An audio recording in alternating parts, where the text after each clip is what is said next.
Welcome back, everyone. Week 13, Fantasy Football Weather Guys. I'm joined with on-staff meteorologist Sean Brand. How you doing this week, Sean? Doing good. I feel like I'm still full from Turkey Day, still recovering. Colin, I heard that you had a pretty interesting Thanksgiving this year. Which part that I won about $40 from Fantasy or DraftKings, or my meal? I was kind of talking about your meal. I mean, like everything, like the Well, wine, yeah. the ribeye, The ribeye the was the scallops. ribeye was good. The bottles of wine were great. It was it was a good time. A little different this year. Kind of, enjoying a Zoom conference. I call it conference. I'm in work mode. A Zoom call with my family. What about you? Did you enjoy your time? Yeah. I did get to visit my parents and then some of my wife's family as well. We actually did a little road trip since planes aren't really in the equation right now, and plus we have the dog that we bring with us. So we did a little road trip from Chicago to the East Coast, but it was nice, a little smaller. But you said it's sometimes good to have those smaller gatherings. But yeah, no, it was good overall. So that's good. This week is a little bit different for us because, I'll bring up our impact table and we'll get to that in a second. But we really don't have anything to discuss. We are green across the board. So if you follow us and you know that that means that there is no games that we are really looking at that have any potential right now fantasy impact. So this week we're going to try to do something a little different.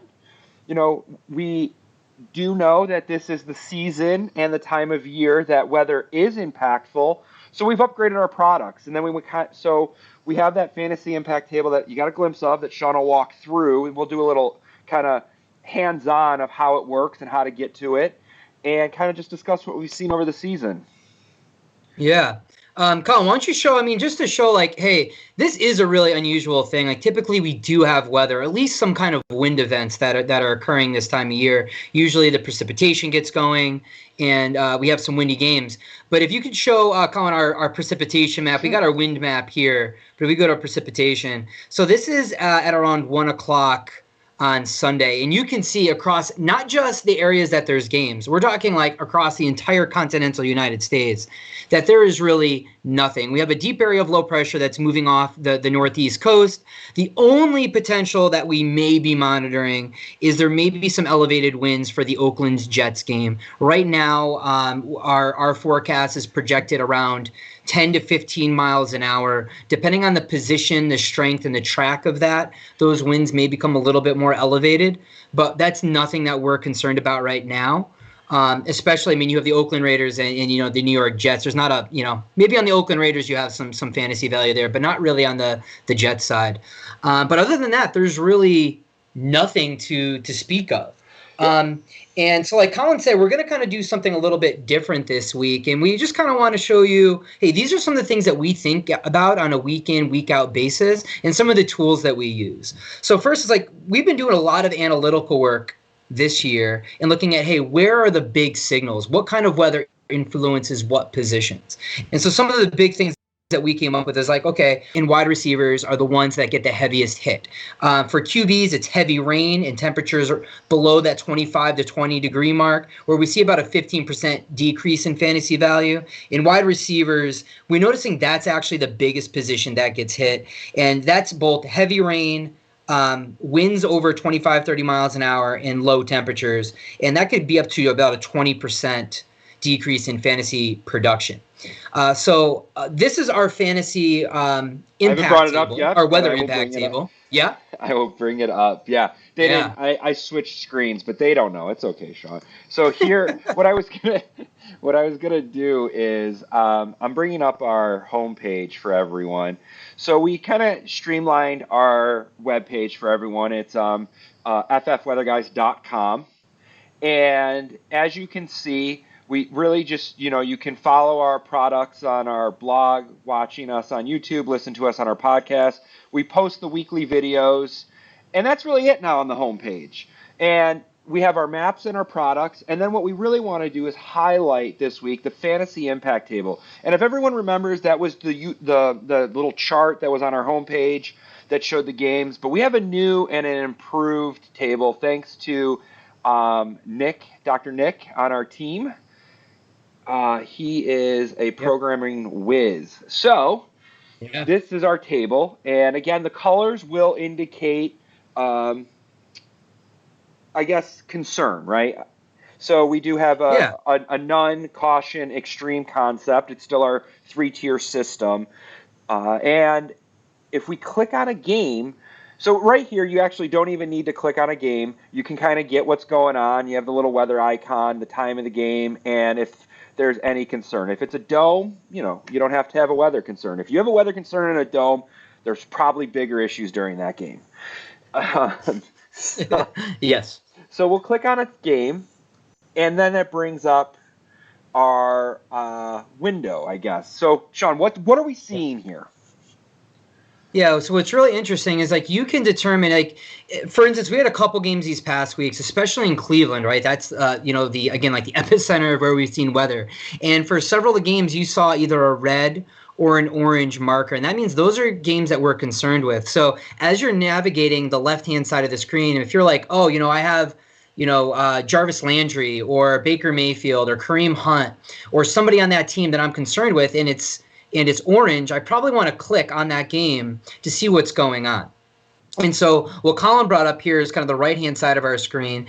And this just gives some overview information. So we know the game, okay, in this case, it's Cleveland Browns at the Tennessee Titans. Again, we're not concerned about any weather for this game in Tennessee and Nashville. Temperatures look good. Wind is only 4 miles an hour, no precipitation. If there was a concern, we would highlight which of these variables, which of the kind of weathers you need to be concerned about with regards to what the impacts may be. So the outline, and then what we also have is we have kind of the starting lineup. Sure, let me just What's interrupt. that, Colin? Yeah, just let me interrupt a second because there's a nuanced detail here that I really like. But so let's say this was a caution, and that would be our orange box. The outline of the entire game would be orange, and then each of these 3 boxes, which would be what we were concerned about, would be what was impacting the weather. Is it temperature and wind, or is it wind only? Is it precipitation? Yeah. And you would see the color coordinated with our I don't know what I want to say, our tiered system based on what aspect of the weather is causing that. So that's really important. We've done a lot of analytical work to determine what kind of weather impacts games and players. So as Colin mentioned, each of these individual weather conditions can be highlighted depending on what's going on. And then the other thing that we've brought to the table is a starting lineup. So what we've been able to do is pull in the starting lineup, at least as current as we can get it, for each of the teams. So you can kind of see, I'm looking through here. I have Nick Chubb. Maybe I need to look into this more, or should I be concerned? Or Baker Mayfield, or Ryan Tannehill. Ryan Tannehill has been a big starter this year that people have been playing. Do I need to be concerned about playing these players? And this is really helpful. I don't want to get. This is really helpful. No, this is really helpful, Sean. Because I don't actually memorize all of the depth charts like you do, and some of our other fantasy football weather guys do. And it kind of is kind of an active update as well as we can. So it does help that maybe when you're looking at this, you're like, oh wait, that guy's not even playing. So it's helpful. And I'm gonna let Sean go on. We are always building out. We are always working behind the scenes for our viewers, our fans. And yes, we've brought in the starting lineup, but Sean, I'll give you a little bit of room to talk about the future. But this may not be this year, but this is where we're kind of envisioning. But just a little room. Go ahead. Yeah. So I'm the one that's a little bit more bullish on this. I get a little bit more excited just because, like Colin said, we're bringing a bunch of new stuff to the table. We developed a lot of different tools for this season. One of the things that we want to be able to do, and one of the things that we've realized, is that weather impacts certain positions and even more specifically certain players more. So what we're envisioning here, so as you're looking at a lineup, like, AJ Brown, look, he's questionable. Okay. And then let's say there is weather for this game.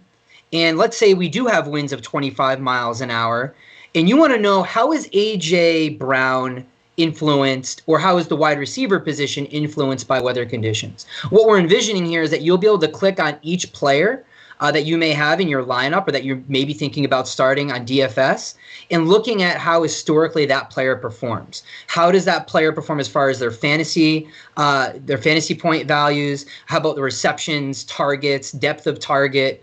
Overall stats. And so you could kind of look and say, okay, this player specifically really doesn't play well in these certain conditions. I need to trade away from them. But, so we're hoping to get to that level of granularity, but it's still in development, but we're excited. I mean, every company has to have their goal and their products, and we have to be ever changing. I'm not saying, or Sean's not saying, that this is going to be something that's available next week, maybe by the season, but that's really our vision of taking that simple table that everyone has seen on our webpage or our tweets for the last almost 2 years and really expanding the user interface for you, the viewers, the consumers.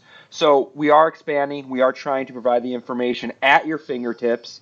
So, if you have comments, if you want to reach out to us, if we go back to our website, there is a little, I don't know if people even realize this, they can communicate with us. Where is it? My computer. Oh, there it is. It's this little green guy down here. You can click this and talk to Sean and myself and Nick anytime you want, and I look forward to it. Yeah, we're always here. And that's, we've been getting a lot of questions about very player specific impact. So again, if you want to contact us, Collin just showed you how you can do that. But hopefully we're going to get to a level here where you could kind of check this stuff out. If you're like, hey, we've got a lot of questions on even kickers, we're getting more kicker information. Hopefully we'll have that data available. And you could actually kind of tailor your lineup based on what's going on with the weather. And we've seen weather be a big impact in many of our games. We remember the KC Buffalo game where Patrick Mahomes and Josh Allen did not perform well, and then obviously the Cleveland games as well. So there's definitely impacts, and you want to make sure you're kind of considering it for your lineup. Yeah. So, that's kind of it. Like we said earlier when we started the show, we're green to go this weekend. Start who you want to start, who you feel, deep down, have that feeling to help you get into the playoffs. Week 13, we're getting there. We're getting there. I think we only have one, maybe. I think mostly this is the last week or second to last week for most, redraft or keeper leagues. DFS, keep going. We'll provide up-to-date analysis if we do get weather. Follow us on Twitter, Facebook, at FFWeatherguys.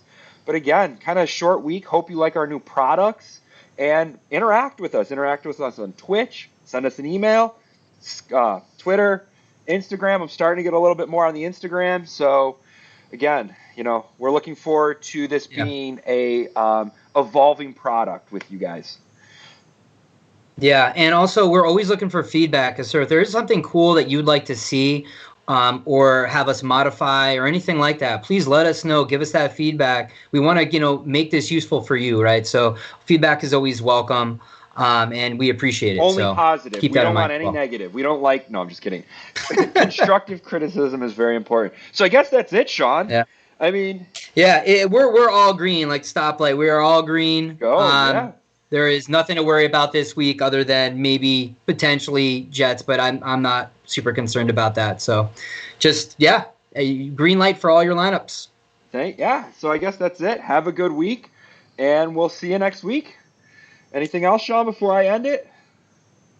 No, that's all. Okay. Have a good luck, everyone. Like Collin said, this is the last week or two before playoffs, so good luck to everybody out there and getting in. Yeah. I know a lot of you are on borderline, so good luck. Good luck, everyone. Have a good week. See you next week.